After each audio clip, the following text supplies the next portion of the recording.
네, 2021년 7월 15일 이정훈입니다.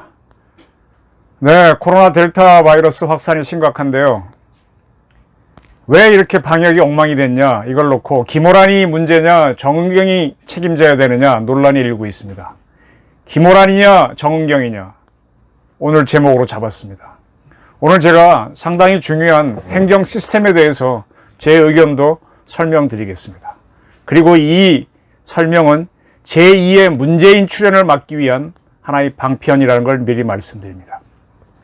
야권에서는 방역 실패는 김호란 방역기획관에게 물어야 한다라고 주장하고 있습니다. 김기현 국민의힘 원내대표는 이진석 청와대 국정상황실장, 김호란 방역기획관을 즉각 경질해야 된다라고 주장했고, 안철수 국민의당 대표도 쓸데없이 세금이나 축내는 옥상옥 불법 건물인 청와대 방역기획관 자리는 당장 철거하라, 이렇게 이야기했습니다. 김호란 씨, 기모란, 모란꽃 할 때 모란입니다. 이름이 참 이쁘죠. 성도 기씨, 특이한 성이죠. 이분은 청와대 방역기획관이 되기 전까지는 국립암센터의 교수였습니다. 그리고 대한예방의학회에서 코로나19 대책위원장을 지냈습니다. 이 두 가지 직책을 수행하던 지난해 12월 18일 이분께서는 TBS 라디오의 김어준 뉴스공장이라고 하는 프로가 있죠. 이 프로가 어떤 정치적 지향을 갖고 있는지는 설명하지 않아도 아실 겁니다. 거기에 인터뷰를 하면서 이렇게 이야기했습니다. 캐나다는 백신을 자국민 인구의 6배나 예약했다. 사실이거든요. 그러한 보도는 한 사람이 6번씩 맞을 것도 아니니 의미가 없다. 네, 캐나다에서 백신 많이 확보했는데 대한민국은 뭐 했냐? 라고 하니까, 그렇게 6배나 국민보다 많은 걸 확보해봐야 국민이 6번씩 맞을 것도 아닌데 의미 없다. 라고 탁 일갈을 하고 한 다음에, 백신 확보 문제는 우리 정부가 잘못한 부분이 아니다. 공공의료 확대 등을 얘기해야 된다라고 이런 주장을 했습니다. 그리고 이제 이건 상당히 요거는 이제 일리 있는 이야기인데, 우리나라에서 접종 대상이 되는 성인만 따지면 4,400만 명분이면 됩니다. 근데 그거는 100% 확보했다. 네, 그때 뭐 거의 그런 상황이었죠. 그래서 일단은 노인 인구 65세 이상과 의료진 100만 명 합쳐서 한 1,000만 명 정도만 먼저 맞히는 게 목표다, 이렇게 얘기했습니다. 좋아요. 이건 맞아요. 근데 제가 한번 이 방송에서 말씀드렸지만은 대한민국 성인을 다 맞추고도, 그 다음에 대한민국 국민 막 갓 태어난 아기까지 다 맞추고도, 그리고 남는 물량을 이 정부가 지금 예약을 해놨거든요. 북한 인민 다 맞추고도 남는 물량을 맞춰놨기 때문에 이상하다고 보는 겁니다. 문제는 이렇게 확보했다는 게 중요한 게 아니라 지금 백신이 들어온 게 없어갖고 55세부터 59세 사람들 뭐 신청하다가 다운되고 난리 부르습니다. 이러한 김호란 씨가 그렇게 이제 정부를 두둔해 줬습니다. 그때는 백신이 이제 얼마나 확보했냐가 중요하니까 충분히 4,400만 병은 됐다 그랬는데 지금 1억 명분까지 우리 정부가 지금 확보해 놨죠. 근데 문제는 빨리 안 들어와서 문제라는 거죠. 네. 이러한 김호란 씨가 지난 2월 9일에는 보건복지부 중수본 주최 토론회. 보건복지부 중수본 그러면 상당히 헷갈리는데요. 중수본이 보건복지부입니다. 이 언어 때문에 굉장히 저희가 헷갈리는데 제가 한번 정리해 드리겠습니다. 중수본은 중앙사고수습본부인데 이거 자체가 보건복지부로 보시면 됩니다. 그 토론회에서 기존의 거리두기를 5단계였는데 4단계로 줄이자. 0단계, 1단계, 2단계, 3단계. 그래서 0단계에서는 이건 생활방역 단계니까 사적 모임은 20사람 미만은 자유롭게 모이게 하자. 1단계에서는 10사람 미만, 2단계에서는 5사람 미만, 3단계에서는 3사람 미만. 그러니까 뭐냐, 이제 K방역이 잘하고 있으니까 좀 풀어주자, 이렇게 주장했습니다. 이러한 김호란 씨, 이때는 교수였죠. 안을 토대로 3월 4일 정부는 생활방역위원회를 열었고요. 그리고 그 후에 이제 계속 이 주장을 놓고 토론을 하다가 7월 초에 수도권을 제외한 지역에서 거리두기 개편을 강행했습니다. 그러면서 이제 뭐가 터진 겁니까? 이제 4차 대유행이 터지고 하니까 이제 문제가 된 거죠. 손영래 중앙사고수습본부 사회전략반장. 이게 중수본입니다. 보건복지부입니다. 거기에 손영래 씨가 출입기자단 설명회에서 기자들한테 이런 질문을 받습니다. 김호란 씨가 사실상 이제 아까 그러한 발표를 하고 난 다음에 김호란 씨가 청와대 방역기획관으로 갔거든요. 그렇게 발표를 하니까 청와대에서 좋아했는지는 모르겠죠. 좋아했겠죠. 정부 잘한다 그랬으니까. 그분이 사실상 규제 완화를 방향으로 규제를 완화하는 방향의 거리두기 개편안을 만들었다는 보도가 있는데 정확한 게 뭐냐라고 질의를 하니까 거리두기 개편안 자체를 누가 설계했다고 말하는 것은 적절치 않다라고 답변을 한 다음에 그 개편안은 원래 1월부터 준비 작업에 들어갔고 여러 차례 공개 토론회, 공청회 등을 하면서 만들었다. 개편안은 중앙부처, 지자체, 관련 단체, 협회 등이 모여 집단 지성으로 만들어내는 것이다 라고 그랬습니다. 그럼 아까 보건복지부 중수본 하는 세미나에서 김호란 씨가 4단계 안을 발표했다. 그게 바로 공청회 중에 하나인 겁니다. 네. 그렇게 발표가 되면서 공청회에서 나온 것 중에 채택을 하는 거죠. 네.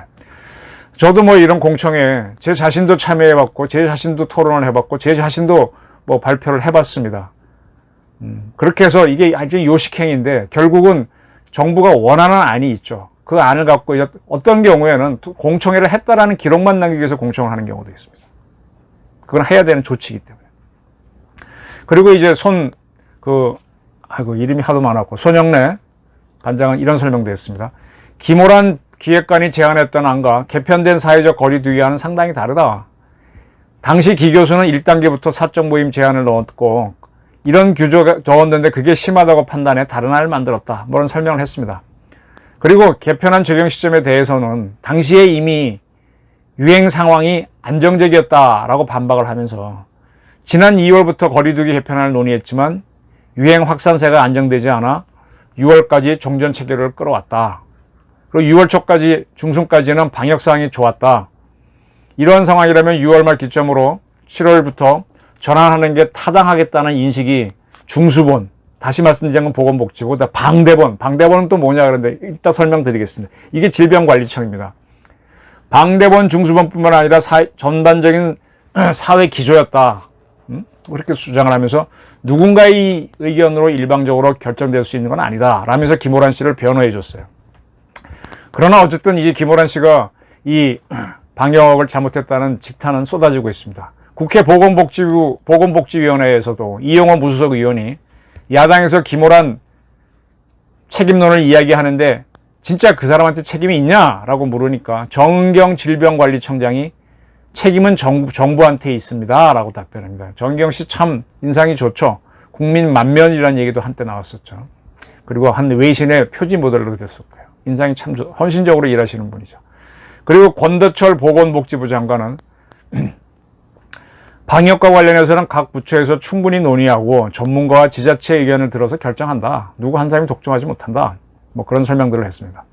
그러니까 신현영 더불어민주당 의원이 방역 대응에서 정은경 청장의 목소리가 밀렸다는 보도가 있다라고 물으니까 정은경 청장은 전혀 그렇지 않다. 질병청과 그다음에 복지부는 중대본, 이 중대본이 또 나오죠. 중대본은 총리가 이끄는 겁니다.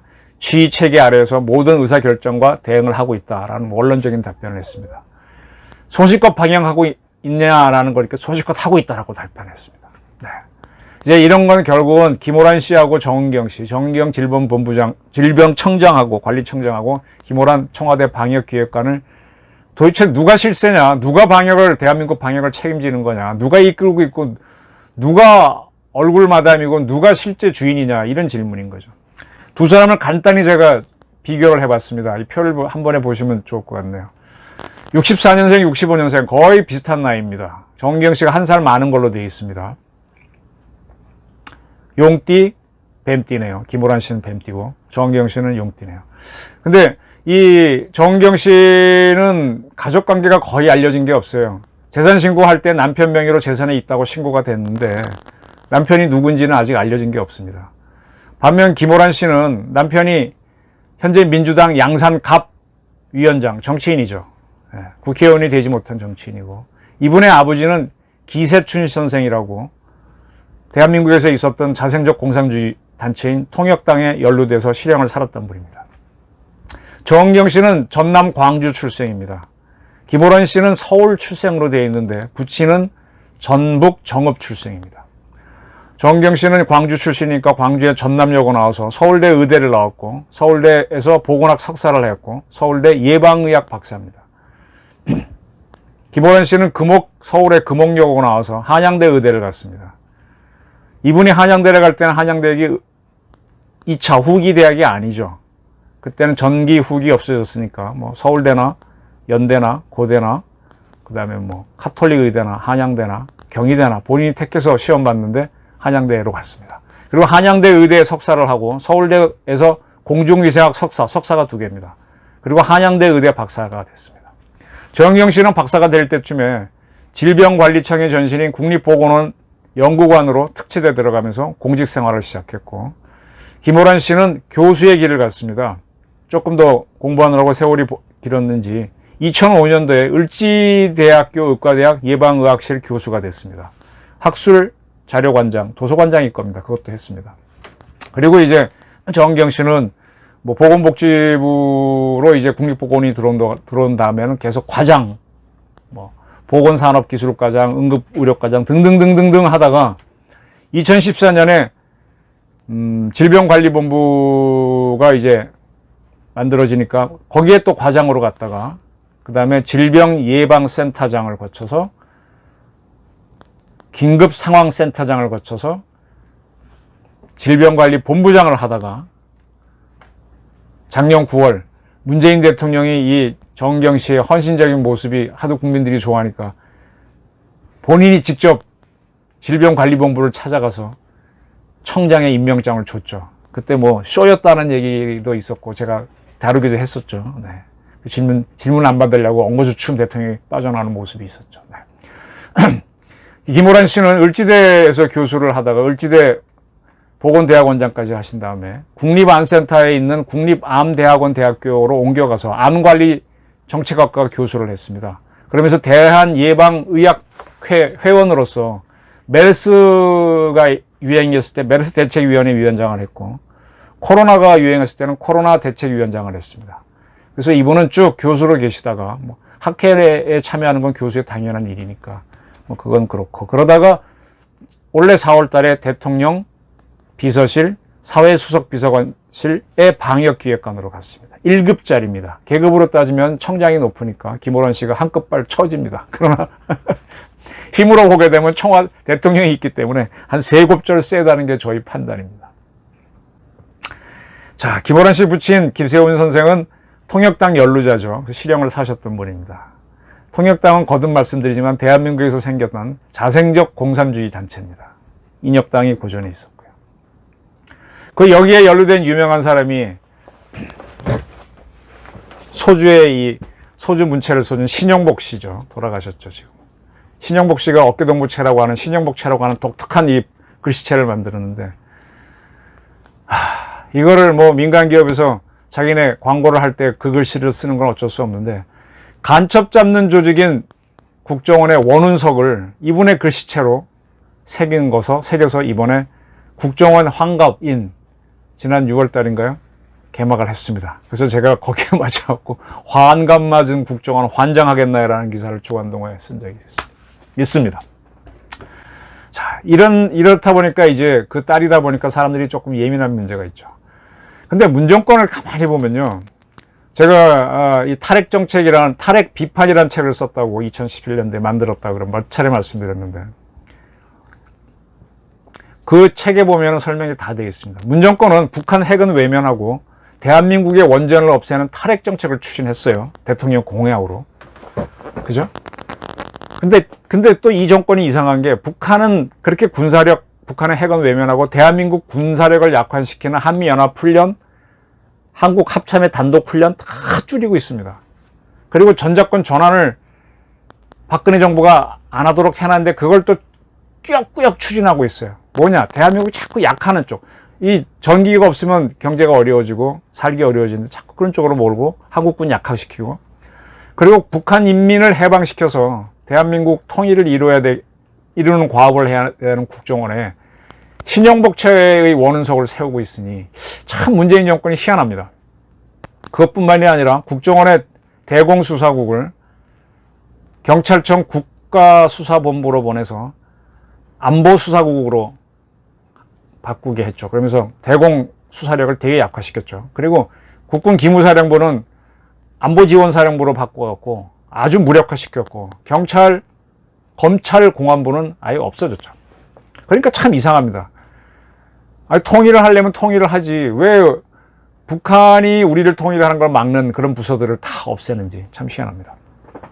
김호란 씨의 이름 모란은 아버지가 지어줬겠지만 평양의 모란봉과 같다 그래서 몇 차례 구설수에 올랐죠. 그리고 그분은 아까 설명드린 대로 백신 급하지 않다, 방역을 약화해도 된다, 그런 주장을 했던 사람인데, 그게 청와대의 귀에 듣기 좋았는지 문재인 대통령이 지난 4월에 방역기획관을 임명한 건 사실입니다. 그때 이미 반발이 많았죠. 원희룡 제주지사는 코로나 4차 대응은 문재인 대통령이 일으킨 인재니까 대국민 사과하라 라고 하면서 김호란 기획관 임명을 강행한 결과니 그는 부적격자고 책임을 물어라 라고 했었고, 국민의힘 신인규 부대변인은 경제와 방역 사이에서 우왕좌왕한 혼선 과정에 기 기획관의 판단이 개입된 것은 아닌가 본다. 자, 이게 뭡니까? 경제를 살리려면 좀 방역을 풀어야 되죠. 근데 방역을 푸는 순간에 확 퍼지게 되면 또 경제가 엉망이 되죠. 근데 정부는 뭘 하고 싶을까요? 방역을, 경제를 살리고 싶겠죠. 그래야 표가 오니까. 그러니까 자꾸 이렇게 한 거 아니냐. 그러다 지금 급해갖고 또 확 조이고, 뭐, 우왕좌왕 하는 건 그걸 비판한 거죠. 그리고 이제 이 신 부대변인은 애당초 전문성 부족하고 정치적 평양성을 가진 인사였으니 그가 방역을 총괄하고 있으니 일관성을 가질 리 만무하다 비판했고, 뭐 국민의힘의 배준영 대변인은 백신을 조속히 접종할 필요가 없다고 발언한 등 정치 방역 여론을 주도했다. 누가? 김호란 씨가. 왜 그러한 일을 방역의 핵심에 세우냐, 이런 비판을 계속 해왔습니다. 이에 대해서 박수현 청와대 홍보 수석 비서관은 CBS 라디오도 성향이 뻔하죠. 거기 나와서 중대본, 방대본, 복지부로부터 따로 보고를 받으면 효율적이겠느냐? 아니다. 기획관이 이걸 다 총괄해서 정리해준다, 그런 얘기죠. 그가 없는 청와대를 한번 생각해보라 라고 한 다음에 기획관은 컨트롤 타워가 아니다. 아, 정말 이러면 좋은데. 컨트롤 타워를 하는 각 정부의 기구와 청와대의 과거 역할을 하면서 청와대가 상황을 정확하게 파악할 수 있게 한다. 요 역할만 하면 돼요. 근데 그게 아니니까 지금 문제라는 거죠. 그래서 이제 질문을 하죠. CBS 진행자가. 정인경 청장 위에 기획관이 있어서 현장 전문가 의견이 잘 반영되지 않고 있다. 그렇게 물으니까 아니다. 전문가 의견을 우선시하는 원칙은 한 번도 바꿔본 적이 없다. 청와대와 방역당국의 갈등은 없다. 이렇게 얘기했습니다. 자, 이제 다시 원점으로 돌아갑니다. 이 김호란 씨가 방역을 주도하는 건가요? 이에 대한 답변은 논란이 있으니까 제가 설명하지 않겠습니다. 그러나 다른 걸 통해서 분명히 설명드리겠습니다. 문재인 씨가 추진한 탈핵 정책은 실질적으로 누가 했느냐? 청와대 사회수석이었던 김수현 씨가 있습니다. 그를 중심으로 김혜혜 사회수석 밑에 있던 기후환경비서관하고 문미옥 과학기술보좌관이 주도했습니다. 그거는 제가 아까 만들었다고 하는 탈핵판에 들어가 있고, 이들이 만들어준 그런 주장 때문에 문 대통령은 대통령 선거 때 탈핵을 공약으로 내걸었고, 또 이들의 주장을 받아들여서 고리 1호기 영구정지식에서 탈핵 정책 선언을 합니다. 그때 엉터리 연설을 하죠. 후쿠시마에서 뭐 몇 명이, 몇백 명이 죽었다. 그게 거짓이란 거를 제가 주장을 했었고, 네. 그렇게 하다가 이 탈핵을 추진하는 이들이 하다면서 월성 1호기 수치 조작을 해서 멀쩡히 돌아가는 월성 1호기를 강제로 세워서 폐쇄시킵니다. 지금 이게 문제가 돼서 최이봉 당시 산업정책비서관, 청와대, 백용규 산자부 장관, 그때 그 밑에 있던 공무원들이 지금 줄줄이 다치게 됐습니다. 근데 아까 말한 탈핵의 청와대 3인방은 전혀 아직 안 다치고 있어요. 저는 이게 문제라고 봅니다. 그리고 이 세 사람이, 김수현, 김혜혜, 문미옥 위에는 문재인이 있습니다. 이 사람들은 안 다치고 있어요. 이게 대한민국 행정 시스템의 큰 문제랍니다. 제가 처음 던졌던 주제가 바로 이겁니다. 김학의 불법 출금 사건이요. 이거는 지금 누가 청와대에서 움직였냐? 이광철 청와대 민정비서관이 움직였습니다. 그리고 행동을 옮겼던 건 이성영 서울중앙지검장, 이규원 검사, 차기근 출입국 관리본부장 이런 사람들입니다. 그럼 이규원 씨 위에는 누구냐? 민정수석은 아니고 그 사람은 안 할라, 신수석은 안 할라 그랬으니까 누가 있느냐? 문재인 대통령이 있습니다. 그리고 문재인 대통령은 김학의 씨 출궁을 막기 직전에 행안부와 법무부 장관을 불러서 두 조직은 검경의 명운을 걸고 김학의 사건을 다루라라고 지시까지 했습니다. 자, 이 대통령이 행정부가 해야 될 거를, 왜냐, 누구의 불법 출금을 막고 안 하고는 행정부가 자기네 임무니까 알아서 하면 될 거 아니에요. 대통령이 지시를 하니까 하지 말아야 될 걸 해버리단 말입니다.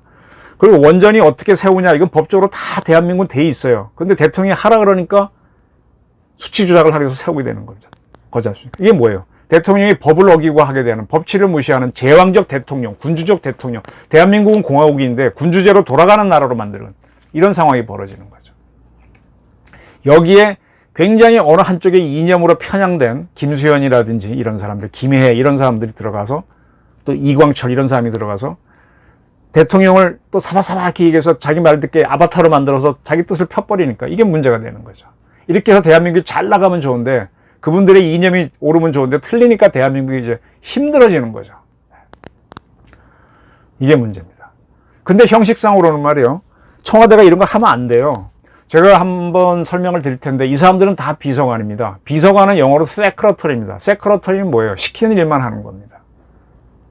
우리나라 법에 따르면은 대통령 고위 임무만 하면 되고, 국가안보라든지 모든 거는 총리 밑에 행정부에서 다 하게 되어 있습니다. 그럼 비서관은 원래 정확하게 말하면 필요가 없어요. 비서관의 역할은 뭐냐? 대통령이 뭐 좀 알아봐줘 하는 걸 각 부처에 물어봐갖고 알려주면 주는 이 리에정 오피서, 연락관 기능만 하면 돼요. 박정희, 전두환 때까지는 그 기능밖에 안 했습니다.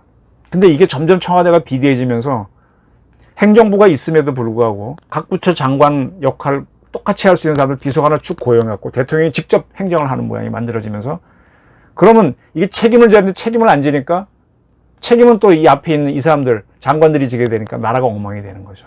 옛날에 대통령이 책임져야 될 걸 국무총리가 대신 졌기 때문에 얼굴 마담, 마담 총리, 뭐 가오 마담이다 이런 얘기 했는데, 지금 행정부 장관들이 그렇게 꼴이 돼 있는 거죠.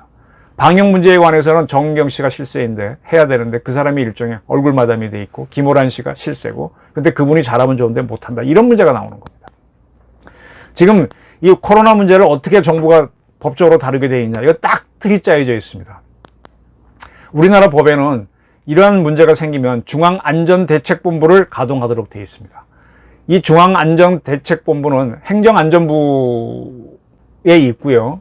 행정안전부에는 재난안전관리본부라는 별도 기구가 있습니다. 모든 재난에 대비하기 위해서.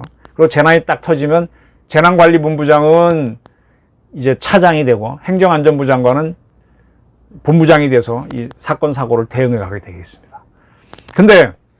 근데 이제 대부분의 사고가 이제 안전을 책임지는 행정안전부가 하는데, 해외에서 문제가 생기면 그때는 외교부 장관이 이 중앙재난안전대책본부장을 합니다. 그리고 이제 행정안전부 장관은 뒤에 서포트를 하게 되고, 그다음에 방사능, 우리나라 원전수 사고 났다 그러면 원자력안전위원장이 본부장을 합니다. 그런 식으로 약간의 변형을 주게 돼 있는데, 근데 국내에서 큰 사건이 일어났어요. 근데 이게 너무 크다 그러면은 행정안전부 장관의 요청이나 또 뭐 어떤 그런 결정에 의해서 국무총리가 전체를 책임집니다. 그때는 행정안전부 장관하고 이런 사람들은 차장이 되는 겁니다. 이때 이제 만드는 게 중앙사고수습본부, 중수본입니다. 이번 코로나 사태는 워낙 컸기 때문에 국무총리가 중앙사고수습본부장을 하고, 이게 주로 이제 질병 문제니까 보건복지부 장관이 차장을 합니다. 그분이 중앙사고수습본부가 되는 거고요. 그 다음에 이제 행정안전부 장관은 2차장이 되는 거죠. 이걸 좀 더 간단하게 좀 표로 정리한 게 이겁니다. 코로나 방역이 딱 터졌을 때, 제가 아까 앞에 조금 설명 잘못했는데, 중앙대책안전본부를 만들어서 국무총리가 총괄해서 지휘하게 하고, 그 밑에 두 번째 단계로서는 중앙사고수습본부, 중수본이죠. 요거는 보건복지부 장관. 그 다음에 그 밑에 중앙방역대책본부인데, 이거는 방대본이라고 하는데, 이건 질병관리청장이 해서 하게 했습니다. 그 다음에 지원하는 부서는 행정안전부 장관이 범정부대책지원본부장, 재난안전관리본부장이 그 다음에 실무적인 일을 하게 돼 있는데, 이렇게 크게 그 외에도 이제 많은 부서가 참여하는데 실질적으로 핵심 부서는 누구냐? 질병관리청장 정은경 씨가 있기는 방대본입니다. 근데 방대본 위에 중수본이 있고 중수본 위에 중대본 총리가 하는 게 있습니다. 그러니까 이 질병청장이 뭔가 결정하려면 중수본부장한테 허가받고 중대본부장 허가받고 그다음에 또 누구야? 김호란 씨한테 보고 대통령한테 보고하고 그러다 보니까 어떻게 돼요? 저쪽에서 에이 이렇게 하면 어때요? 저렇게 하면 어때요? 이러면 집단지성을 모으는 과정에서 처음 아이디어는 없어지고 둘이 뭉실해져서 이것도 저것도 아니고 네 맛도 내 맛도 아닌 게 되는 거죠. 엉망이 되는 겁니다. 이게 바로 옥상옥입니다. 바로 이렇다 보니까 지난 7월 3일 날 민노총에서 시위를 한 거에 대해서도 질병관리본부는 생각이 있을 텐데 못하는 겁니다. 지금 그 민노총 불법 시위에 대해서 휴대전화 추적을 안 하고 있잖아요. 이 정권이. 이게 뭐냐? 청와대 입맛이 딱 들어가면 경찰청이가 뭐고 못 움직인다는 겁니다. 근데 이 정권 사람들이 가장 비난하는 게 세월호 사건이죠. 세월호 사건하고 세월호 사건에 때 만들었던 대책본부하고 코로나 이 대책본부하고 똑같다는 걸 설명드리겠습니다. 그때 정부가 만든 세월호 대책본부는요. 국무총리를 대책본부장으로 하고 해양수산부 장관을 부본부장 그리고 해경청장을 실질적인 대응 책임자로 했습니다. 그리고 부본부장은 행정안전부 장관을 했죠. 역시 안전 문제니까. 근데 행정안전부는 뭐 할 수 있는 게 없잖아요. 그런데 이 세월호는 바다에서 사고가 난 거잖아요. 근데 바다에서 많이 움직일 수 있는 병력은 누가 많으냐? 국방부 장관 밑에 있는 해군 참모총장이 훨씬 많습니다. 해경 전체 요원은 10,000명이 안 돼요. 8,000명인가 9,000명입니다. 해군의 숫자는 해병대를 포함시키면 한 7만 되나? 빼도 한 4만인가 됩니다. 월등히 많습니다. 배도 많고. 그래서 결국은 해군이 더 중요한 역할을 합니다. 근데 이런 사건이 생기면, 세월호가 생기면 진도 맹골수도 앞에서 배가 전복됐으니까 진도 또 움직여야 되고 지자체 움직여야 되고 국방부 움직여야 되고 또 다른 부서 다 움직이지 않습니까? 그래서 총괄이 국무총리가 총괄하라 그러는데 총리가 이걸 못하죠. 결국은 누가 해야 됩니까? 청와대가 해야 되는데 청와대에서는 이걸 할 수 있는 사람들이 별로 없어요. 국가안보실을 중심으로 비서관들이 해야 되는데 못 해냅니다. 그런데 과거에는 이런 사건이 없었습니까? 있었습니다. 위도 페리오 사건이라든지 그다음에 뭐 수탄 사건, 뭐 대구 지하철 폭발 사건 등등. 근데 그때는 어떻게 했느냐? 음지의 정부인 국정원이 안기부가 대통령 직속 기관이니까 대통령이 힘을 얻고 대통령 비서관들은 손발이 없어요. 몇 명의 서너 명으로 구성됐으니까 어떻게 할 수가 없는데 국정원은 이건 말할 수도 없고 조직이 꽤 큽니다. 그리고 굉장히 파워풀해요. 거기서 딱 들어가서 전 부처를 총리가 있음에도 불구하고 자기네가 지시해버립니다. 대통령 직속기관이니까. 그때 쓰는 자기네 권한이 기획조정권입니다. 우리는 업무 조정할 수 있어. 이거 내 인물 해군이 이거 민간인 빼건지는 건 해경이 하지 우리가 하는 거 아니야. 이러길래. 잔소리 말고 해. 안 하면 너 처벌해. 명령이야. 대통령 명령이야. 이게 기획조정권입니다. 그래도 말을 안 듣면은 국정원은 각 부서에 대해서 보안 감사를 할 권한이 있거든요. 오케이, 알았어. 두고 봐. 우리 풀어서 너희 보안 철저히 안 한 거 처벌할 거야. 보안 감사권 쓸 거야. 매를 들이면 다 움직입니다. 그렇게 해서 쭉쭉쭉 움직였던 거죠. 근데 세월호 사건 때는 벌써 이게 안 됩니다. 왜? 이 문재인 정권 앞에 있던 민주당 사람들이 이제 국정원이 이런 국내 문제잖아요. 거기 개입하는 건 하지 말라고 그래서 그때 남재준 씨가 국정원장인데 청와대에서 요구했어요. 좀 국정원이 와서 이거 좀 확 통제가 안 되네. 뭐 해군하고 해경하고 막 싸우고 국방부하고 뭐하고 막 안 되고 진도는 또 행정안전부 말 듣지 해수부 말 듣나요? 그러니까 좀 정리해달라 그러니까 우리 국내 문제 개입하지 못하게 돼 있다. 곤란하다. 못합니다. 그러니까 더 엉망진창이 되면서 그게 일이 꼬이면서 나중에 박근혜 대통령이 탄핵을 당하는 걸 빌미가 되는 거죠. 자, 그 다음에 또 하나 보셔야 될 게 세월호가 자빠진 그 바다는 맹골 수도라고 해서 물이 빠르게 흐르는 데입니다. 그럼 거기는 누구 담당 구역이냐? 우리 경찰청에 가보면은 파출소마다 다 자기 관할 지역이 있잖아요. 바다도 마찬가지입니다. 우리나라 국내 영해도 다 관할 구역인데 그쪽은 목포해양경찰서가 관할하고 맥북해서 밑에 여러 배들이 있는데 배들을 쭉쭉 보내서 특정한 수역을 담당하게 해요. 거기는 목포해경사나 1, 2, 3정이 담당하는 구역입니다. 그러니까 정장이 거기서 파출소장이 되는 거죠. 배가 잡혔을 때 1, 2, 3정이 제일 먼저 달려갔어요. 막 사람 구합니다. 배가 자빠지니까 어떡해요? 막 해경이 추가 배들이 오죠. 그 다음에 뭐가 옵니까? 헬기가 제일 먼저 날라옵니다. 그러면 헬기는 본청 소속으로 갔을 것 같은데 헬기는 헬기 부대 지휘관이 있죠. 밑에서는 1, 2, 3정이 여타 부대를 지휘하고, 그 다음에 이제 민간 어선들이 막 와서, 그날 날씨가 너무 좋았습니다. 바다가 잔잔해서 막 구합니다. 근데 민간인을 해경 1, 2, 3정장이 통제해야 되는 거는 해도 되는데 조금 명확하진 않아요. 헬기 부대를 통제할 수 있느냐? 그건 좀 불명확해요. 그럼 이런 상황이 벌어지면 누가 현장을 지휘할 것이냐가 문제가 됩니다. 1, 2, 3정장이 할 거냐, 헬기 부대장이 할 거냐, 아니면 목포 해경 서장이 할 거냐, 그 위에 있는 서해 해경 청장이 할 거냐, 아니면 해경 본청장이 할 것이냐. 근데 이 올라갈수록 이 사람 현장 상황은 몰라요. 사무실에만 있었고. 가장 잘하는 건 누구냐? 1, 2, 3정장입니다. 그분이 저는 통과를 지휘했으면 됐다고 봅니다. 근데 이게 안 됐죠. 자기 배만 구했죠. 자기 앞에 있는 사람들만 구하고 배에서 전원 탈출하라든지 종합적인 판단을 안 했던 거죠. 그리고 해군이 왔을 때 해군은 장비가 많은데 해군은 내가 큰 배니까는 1, 2, 3장보다 큰 배한테 지휘 못 받아. 내가 단독을 할래. 이러면 갈등이 생깁니다. 이걸 통제할 수 있는 그 길을 터줘야 됩니다.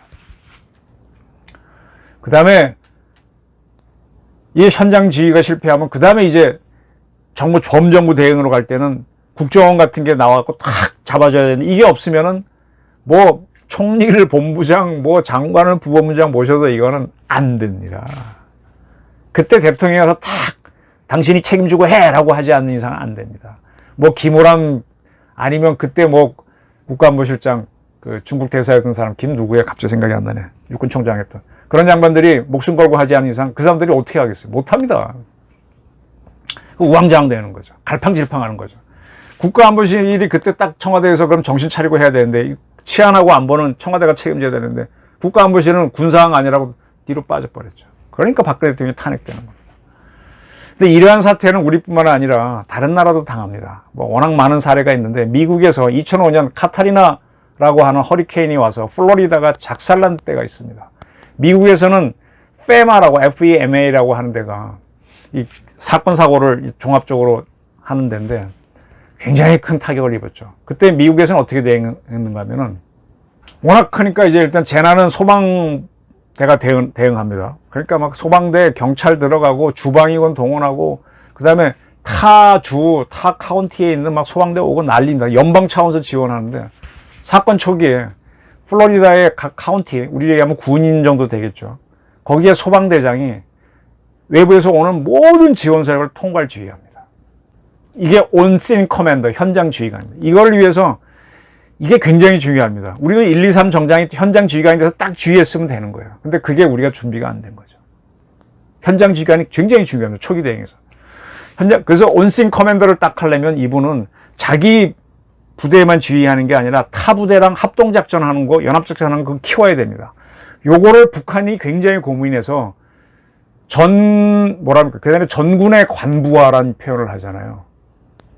조금 요건 다른 이야기인데 지휘관이 죽었을 때 세컨맨이 전체 부대를 이끌 수 있는 게 그게 전군을 관부하는 거. 그러니까 이 우두머리가 탁 죽었다고 해서 군대가 와야 되는 게 아니라 계속 살아남게 하는 게 북한이 쓰는 정군의 관부화인데 온씬 커맨더 현장 지휘관은 소방대원만 지휘하는 게 아니라 경찰도 지휘하고 군도 지휘하고 다 능력을 갖추도록 모든 카운티에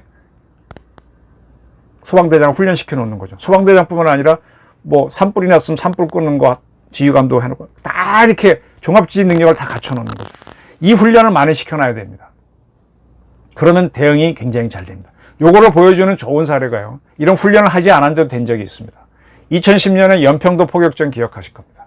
우리가 훈련을 하려고 남쪽으로 포를 쐈는데 북한 인민군 4군단 포병이 우리 연평도로 포를 쐈습니다. 그래서 연평도가 빵빵빵 터지니까 연평부대는 간단합니다. 연평부대가 있고 그 밑에 보병부대하고 포병부대가 있습니다. 포병대대가 있죠. 포병대대장 있고 그 밑에 포대가 있습니다. 150mm 포가 있고 105mm 포가 있는데 105mm 포를 난 왜 갖다 놨는지 몰라요. 그건 105mm 포는 북한을 때리지 못해요. 참 웃기는 거야. 육군 편제처럼 해서 그러는데 거기는 바다 건너가는 155mm나 1000무를 갖다 줘야 되는데 어쨌든 옛날 얘기니까. 그러니까 이제 155mm는 한 개 포대밖에 없어요. 그러면 쏠 수 있는 건 그거밖에 없는데 그 155mm 포대장이 대위입니다. 대위. 그럼 고위에 포병 대대장이 있으니 그 친구는 중령이겠죠. 고위에 연평 부대장은 대령입니다. 근데 이 세 사람이 결정하면 되는 겁니다. 근데 사실은 북한에 사격을 하려면 그 위에 다행히 위에 사단이 없으니까 다행이지. 해병대 사령관 승인받고 합참의장 승인받고 국방부 장관 승인받고 대통령까지 가다 보면 쏠까요? 대통령 마지막에 잘 결정 못하고 또 누구한테 물어볼 거 아닙니까? 또 그 사람 또 누구한테 물어볼 거 아닙니까? 나중엔 저한테 물어볼 거예요. 제가 이 농담인데 저 사실 이런 질문 자주 받습니다. 쏘십시오. 그러면 쏘는 경우도 있고. 일본이 후쿠시마 사건 났을 때 현장에 있었던 그 발전소장은 바닷물 집어넣자고 봐줘서 주장합니다. 갑자기 소장 이름이 생각이 안 나네. 주장할 거 해서 동경전력에 보고하니까 동경전력 사장은 쭉 보고받고 나서는 그걸 어떻게 해요? 간나오토 일본 총리한테 보고합니다. 간나오토 총리는 사실 동경대학교 출신 물리학연 공부해서 원자력 아는 사람인데 본인이 자신이 없으니까 또 누구한테 물어요. 시간 다 지나가죠. 그 다음에 동경전력한테 꼭 물을 넣어야 돼? 너란 승인도 안 하고 동경전력은 결정 못하고 또 물을 넣어야 돼 하는데 후쿠시마에 있던 발전소장은 이미 본인이 물을 집어넣었죠. 근데 사실 그걸 또 넣어줘갖고 수폭발이 일어나는 거거든요. 현장 지휘관이 가장 잘 아는데 이 보고하다가 망한 게 후쿠시마입니다. 연평도 때는 그런 꼴이 벌어지는 건데 내 병사들이 죽을 것 같고 위급하니까 대위 포대장하고 연평 부대장 대령 결정으로 그냥 쏴버린 겁니다. 포대 돌려갖고 점퍼 사격해버린 겁니다. 덕분에 대한민국이 천안함 때도 깨졌는데 이제 또 깨졌으면 그냥 사기가 팍 떨어졌을 거예요.